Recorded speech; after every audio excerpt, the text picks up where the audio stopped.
Many organizations are diversified. What does that mean? It means that they're in multiple lines of business. A couple of classic examples of diversified organizations would be, let's say, the Disney company, which makes both films and theme parks, is in a wide range of other businesses too, owns hotels and runs retail stores, for example, owns sports teams. Each one of these business units has a profit and loss statement that is independent of the others. In other words, the Disney company is in a range of different business units that each operate in their own industry structure, right? Another example of a diversified organization would be the Government of Ontario. The Government of Ontario runs the police departments, it runs security agencies, it has ministries of health, education, energy, and finance, and so on. And it also runs a range of other activities associated with business development, licensing, the whole gamut of things, okay? The goal for the project is to pick a single line of business, to focus on only one business unit in a diversified organization. So what is the criteria for what constitutes a business unit?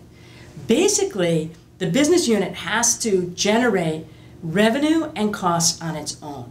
It has to attract in financing in terms of revenue, it has to sell something, and it has to incur costs on its own and have choice over which costs to incur in order to support that revenue. This is a pretty straightforward criteria for the Disney company. You know, basically you're looking at the film division. The film division makes money by, licensing these films for television and selling them to theaters and so on. It incurs costs to develop and produce the movies. Those are matched revenues and costs that are pretty easy to kind of identify. But what about the Government of Ontario? What you want to do is try to identify a business unit that has to compete somehow to draw in revenue.